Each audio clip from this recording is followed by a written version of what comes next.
தமிழ்நாட்டு இளைஞர்கள் போதைக்கு அடிமையானதால் தான் வடமாநில இளைஞர்கள்லாம் தமிழ்நாட்டுக்கு வராங்கன்னு சொல்லிட்டு சீமான் தொடர்ந்து திராவிட அரசு மேல குற்றம் சாட்டி வராரு. நீங்க சொல்ற நபருக்கெல்லாம் நாங்க திராவிட முன்னேற்ற கழகத்திலிருந்து ஏற்கனவே நாங்கள் எந்த விதமான பதிலோ நாங்கள் சொல்லுகிற பழக்கம் இல்லை. அதை நாங்கள் புறந்தள்ளி விடுவது தான் எங்களுடைய பழக்கம்.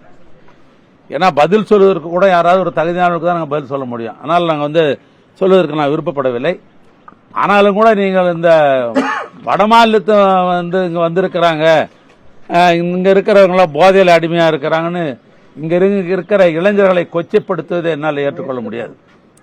ஏதோ அங்கும் இங்கு யாராவது இருந்தால் அதற்கு சட்டத்திட்டங்கள்லாம் இருக்கிறது, முறையாக காவல்துறை இருக்கிறது. அதை போன்று யாராவது தவறு செய்யனால் தமிழ்நாட்டு காவல்துறை பார்த்து கொண்டு சும்மா இருக்காது, கடுமையான நடவடிக்கை எடுக்கும். ஆனால் அதுக்கும் பணியில இறங்குவதற்கு சம்பந்தம் இல்லை. உதாரணம் நம்ம நின்று பேசிக் கொண்டிருக்கிறேன். இப்ப இந்த மலையில புதிய தொழில்நுட்பத்தை பயன்படுத்தி 40 டன் பாறை உடைக்கிற பணியில தொழிலாளர்கள் ஈடுபட்டு இருக்கிறாங்கன்னு சொன்னா இவங்க மொத்த பேர் என்ன விடுறான்னு கேட்டா திருச்சி.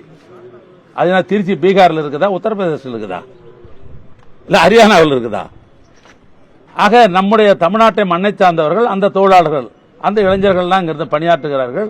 அதனால தமிழ்நாட்டு இளைஞர்களுக்கு இங்க வேலை வாய்ப்பு தர வேண்டும் என்ற அடிப்படையில் தான் இன்னைக்கு வெளிநாட்டு முதலீட்டாளர்கள் எல்லாம் இன்றைக்கு ஈர்க்கப்பட்டு பல இடங்களில் தொழிற்சாலை உருவாக்கப்படுகிறது. அங்கெல்லாம் பணியில் ஈடுபட்டு கொண்டிருக்கிறார்கள். ஏறத்தாழ இந்த ஆட்சி வந்த பாத்தீங்கன்னாக்கா 2 லட்சத்துக்கும் மேற்பட்டிருக்கிற இளைஞர்களுக்கு வேலை வாய்ப்பெல்லாம் கொடுத்திருக்கிறோம். அதனால இந்த தமிழ்நாட்டை பார்த்த இளைஞர்கள் திறமையானவர்கள், இந்த தமிழ்நாட்டு இளைஞர்கள் திறமையா இருக்கிற காரணத்தினால தான் அமெரிக்கா போன்ற, ஜப்பான் போன்ற, லண்டன் போன்ற நாடுகளெல்லாம் போய் கூட தன்னுடைய பொறியியலை பயன்படுத்தி அங்கிருந்து பணத்தை ஈட்டி இந்த இந்திய பொருளாதார வளர்ச்சிக்கு பெரும்பான்மையாக பாடுபட்டு கொண்டிருப்பவர்கள் தமிழ்நாட்டு இளைஞர்கள்.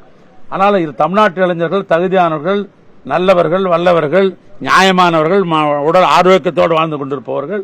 ஆனால் இளைஞர்களை இதை தயவு செய்து அரசியல் என்கிற பெயரில் பிறர் கொச்சைப்படுத்த வேண்டாம் என்று நான் கேட்டுக்கொள்கிறேன். செய்திகளை உடனுக்குடனும் துல்லியமாகவும் தெரிந்து கொள்ள சப்ஸ்கிரைப் பண்ணுங்க.